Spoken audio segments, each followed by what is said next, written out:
वाङ्मे मनसि प्रतिष्ठिता मनो मे वाचि प्रतिष्ठितम् आविराविर्मयेधि वेदस्थवाणिष्ठ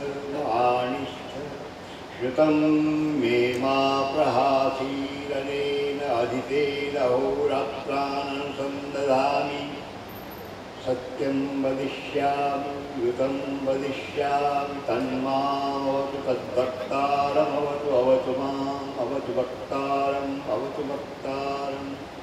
ॐ शान्ति शान्ति।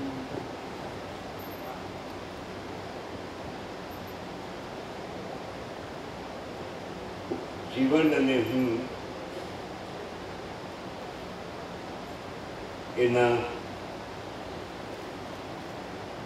પેટામાં કવિતા અને હું એ વિશે કંઈક મારે કહેવું એવો ઉપક્રમ છે. કવિતા અને હું અને કવિતા એમ કહીએ તો પણ બહુ ફેર પડતો નથી. અને વચ્ચે જે અને છે ને એ ઉભયાન્વયી અવ્યય છે, બેને જોડનારો અવ્યય છે. અને તો આ ઉભયાન્વયી અન્વયથી અને અવ્યયથી શરૂ થતી યાત્રા એ બંનેના અનન્વય સુધી, એ બંને એકરૂપ બને ત્યાં સુધી ચાલી છે. છેલ્લા 50 વર્ષથી કાવ્યયાત્રા ચાલે છે. તો મને ચિંતભાઈ અર્ધ શતાબ્દીના અનુભવ બોલે એવું નાનાલાલનું વાક્ય યાદ આવતું હતું. બરાબર અર્ધ શતાબ્દી કવિતાની યાત્રાની થઈ છે.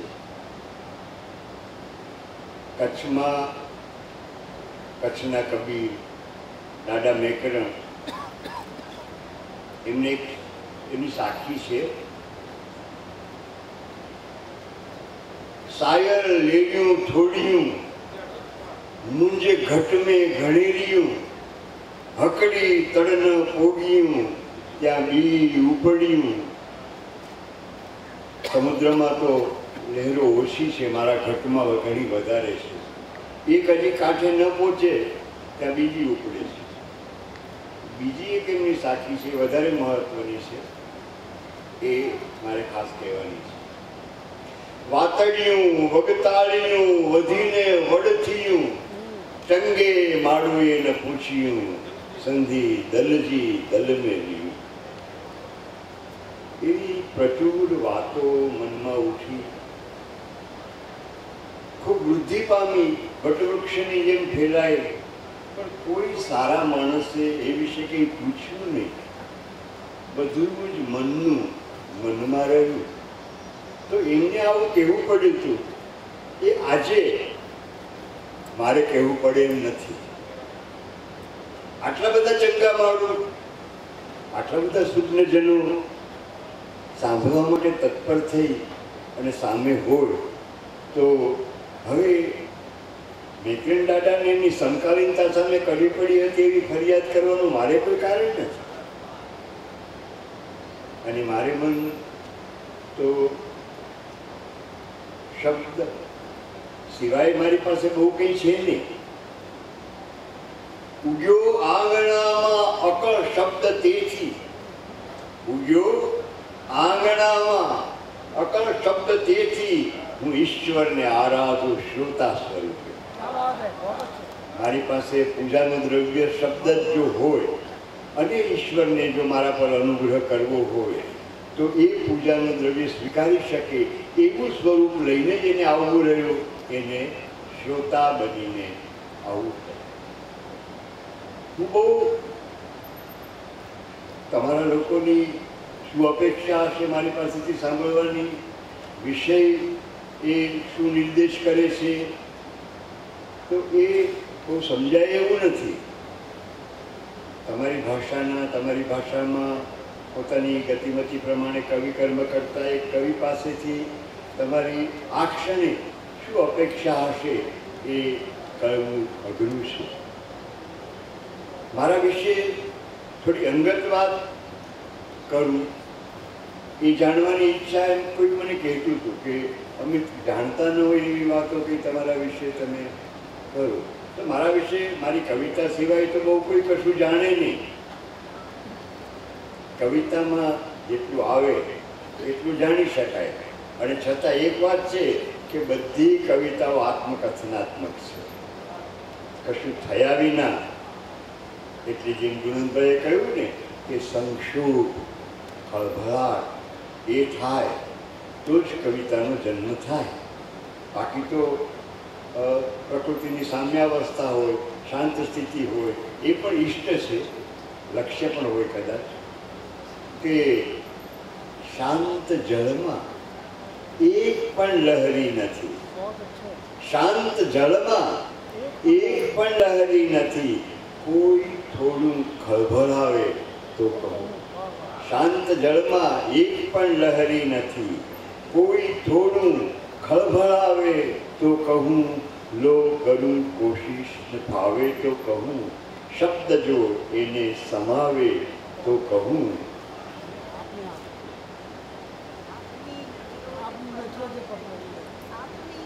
આપની આંખો જે ફરમાવી રહી, આપની આંખો જે ફરમાવી રહી, એ ગઝલ જો યાદ આવે તો કહું.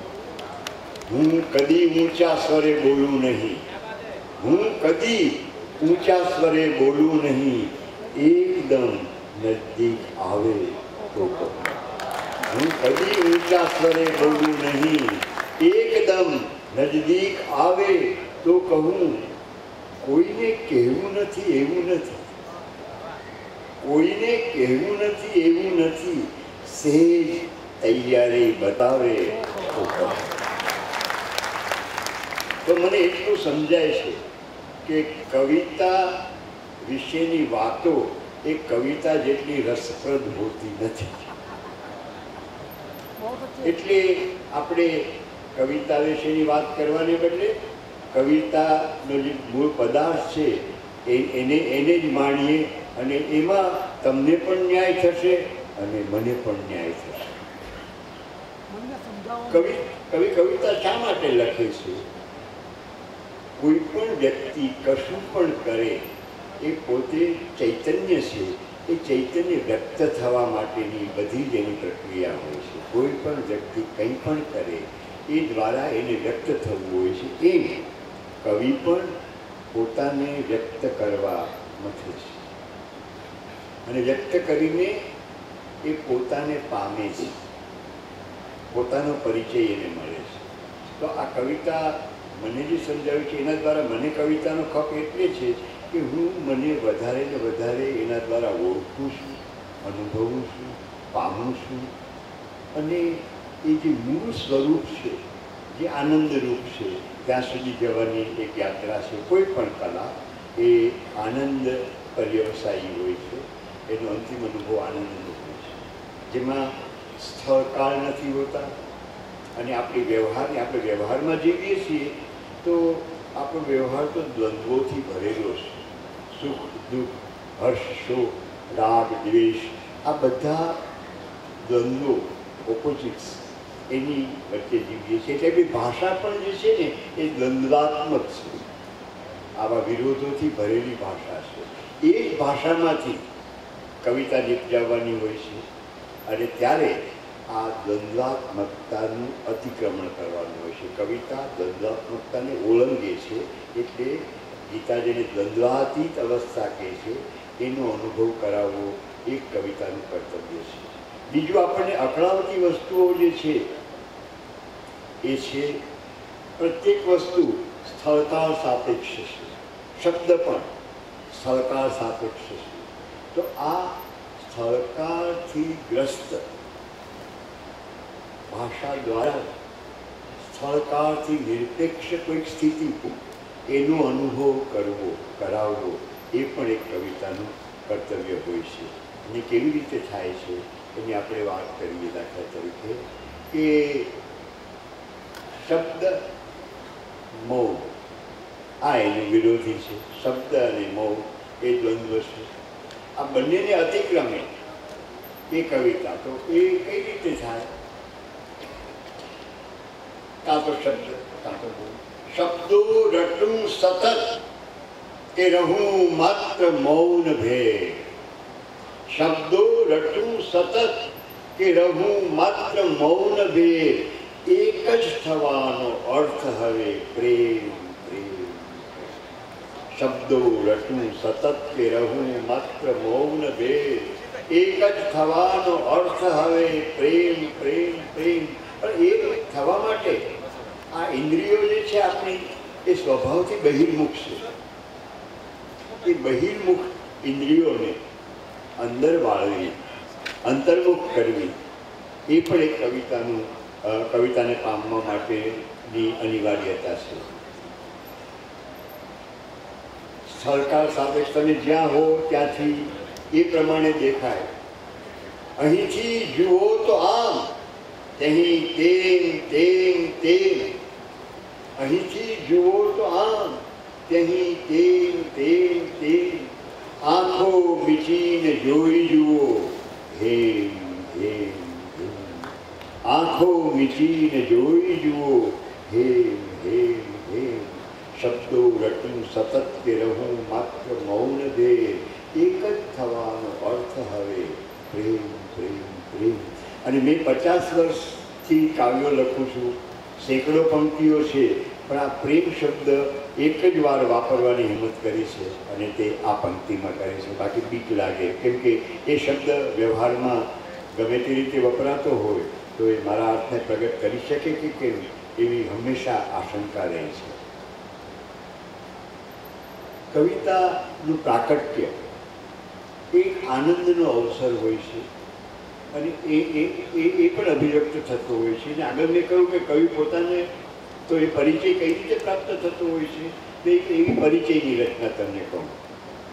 હું તો ધરાનો હાસ છું, હું પુષ્પનો પ્રવાસ છું, નથી તો ક્યાંય પણ નથી, જુઓ તો આસપાસ છું. હું તો ધરાનો હાસ છું, હું પુષ્પનો પ્રવાસ છું, નથી તો ક્યાંય પણ નથી, જુઓ તો આસપાસ છું. ન જામ કે ન સાકી છું, ન હું કશાની પ્યાસ છું. ન જામ કે ન સાકી હું, ન હું કશાની પ્યાસ છું. મદિર ગગનથી નીતર્યા ખુમારનો વિલાસ છું. ન જામ કે ન સાકી છું, ન હું કશાની પ્યાસ છું. મદિર ગગનથી નીતર્યા ખુમારનો વિલાસ છું. અહીં પ્રથમ પરોઢના પ્રશાંત આ સરોવરે. અહીં પ્રથમ પરોઢના પ્રશાંત આ સરોવરે. કમલ સમા ઉઘાડનો અશબ્દ હું ઉજાસ છું. અહીં પ્રથમ પરોઢના પ્રશાંત આ સરોવરે. કમલ સમા ઉઘાડનો અશબ્દ હું ઉજાસ છું. હું ત્યાં જ છું હતો હું જ્યાં હું સહેજ પણ ખસ્યો નથી. હું ત્યાં જ છું હતો હું જ્યાં હું સહેજ પણ ખસ્યો નથી. અને અનાદિકાળથી જ હું સતત પ્રવાસ છું. હું ત્યાં જ છું હતો જ્યાં સહેજ પણ ખસ્યો નથી. અને અનાદિકાળથી જ હું સતત પ્રવાસ છું. ચલો કે છે જ્યાં કવિતા તમને લઈ જાય છે.